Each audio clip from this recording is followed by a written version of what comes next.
রাধে রাধে, জয় শ্রীকৃষ্ণ। তো আজকেও হচ্ছে আমাদের টিফিন। আজকে আমাদের এখানে বানানো হচ্ছে, কি কি বানানো হচ্ছে দেখো। এই যে পেঁয়াজি আর মুড়ি। আমাদের ভাবছে কে? চম্পা রানী। দেখো দেখো, ওই যে এখানে চম্পা রানী আমাদের পেঁয়াজি ভাবছে, আর আমি এখানে দিচ্ছি। ওরা যাওয়ার সময় হয়ে গেছে, কাজের চাপ তো।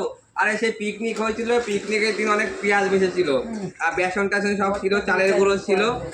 তো ওদেরকে বলেছি যে একদিন পেঁয়াজি করবি। এখন পেঁয়াজি ভাজা হচ্ছে। চম্পা এই নাও নাও নাও, হাত দিয়ে হাত চলে যাচ্ছে, তাড়াতাড়ি করে দিয়ে দিয়ে খেয়ে যাচ্ছে। সবার আগে হাত পেতেছে দেখো। খেয়ে যায়, নাও নাও নাও নাও। পেঁয়াজি পেঁয়াজি পেঁয়াজি, ফ্রি ফ্রি, আজকে ফ্রি, আজকে ফ্রি।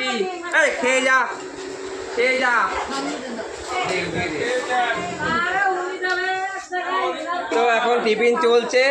আমি দিয়া থেকে দিয়া থাকার পাড়াটা তো আমারই, সবাই জানো। তো ওই জন্য আমি দিয়া থাকা করছি। এরা চলে গেলে তারপর শান্তি মতো আমি কাজ করবো। এগুলো একটু ছোটো ছোটো হয়ে গেছে, কিন্তু মুড়ি লাগলে নিও। Bye bye.